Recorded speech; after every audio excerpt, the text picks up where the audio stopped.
कि सांकेत्यम परिहास्यम वा स्तोभम हेलनमेव वा वैकुंठ नाम ग्रहणम अशेषाघहरम विदु। यदि कोई संकेत में भी, अगर संकेत करते हुए भी कोई कह दे कि कोई कहे कि वो क्या लिखा है, वो राम लिखा है, कहते हैं उसको भी भगवान का नाम जपा है ऐसा माना जाता है, उसका फल वही मिलता है। परिहास्यम, कोई हंसी मजाक में भी कह ले, किसी का मस्करी उड़ाते हुए कोई कह देंगे अरे ये क्या भगवान का नाम जपते, क्या राम कृष्ण, यही ये लोग कहते हैं, इसमें भी कहते हैं फल वही मिलता है। स्तोभम, स्तोभम अर्थात कई बार ऐसी आवश्यकता नहीं लेकिन करते हैं, जैसे भजन इत्यादि में भी होता है, उसमें भजन गाते गाते बीच में भगवान का नाम आ जाता है। जैसे हमारे यहाँ कजरी गाते हैं, उसमें आता हरे हरे राम रिम झिम बरसे पनिया की झूले राजा रनिया हे हरी।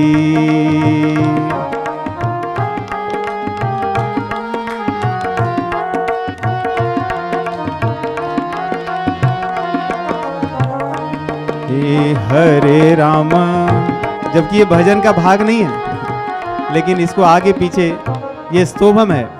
हरे राम रिम झिम बरसई पनिया की झूले राजा रनिया हे हरि।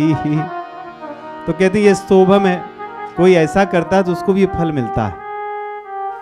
और हेलन में हुआ, विवश होकर के, अपमानित होकर के या अपमान करने के लिए भी कोई ऐसा कह दे, कहते हैं तो भी उसको भी यही फल मिलता है। वैकुंठ नाम ग्रहणम अशेषाघहरम विदु।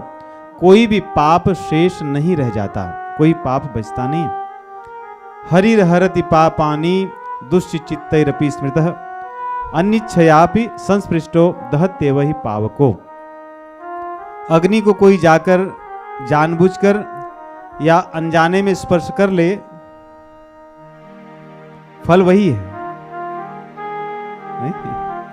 विष को कोई जानबूझकर या अनजाने में पी ले, फल वही है। वैसे ही अमृत को कोई जानबूझकर या अनजाने में पी ले, फल वही है। तो ये नहीं कह सकते कि, कहते हैं भगवान का नाम ये वस्तु ज्ञान की कोई अपेक्षा नहीं रखता, क्योंकि ये निरपेक्ष है। भगवान निरपेक्ष है, निरुपाधि है, इसलिए भगवान का नाम और भगवान में कोई भेद नहीं है। इसलिए भगवान का नाम भी निरपेक्ष है, किसी वस्तु की, किसी व्यक्ति की, किसी परिस्थिति की उसको अपेक्षा नहीं है। वो कोई भी व्यक्ति लेगा उसको फल तो वही देगा। इस प्रकार उन्हें समझाते हैं।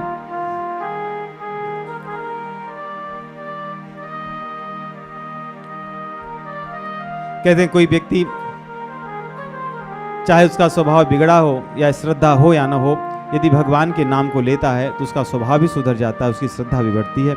इस प्रकार विष्णु दूतों को समझाकर उन्होंने कहा, इसलिए विष्णु दूतों ने समझाकर यमदूतों को कहा कि आप जाइए, आप इसको नहीं ले जा सकते। वहां से यमदूत चले गए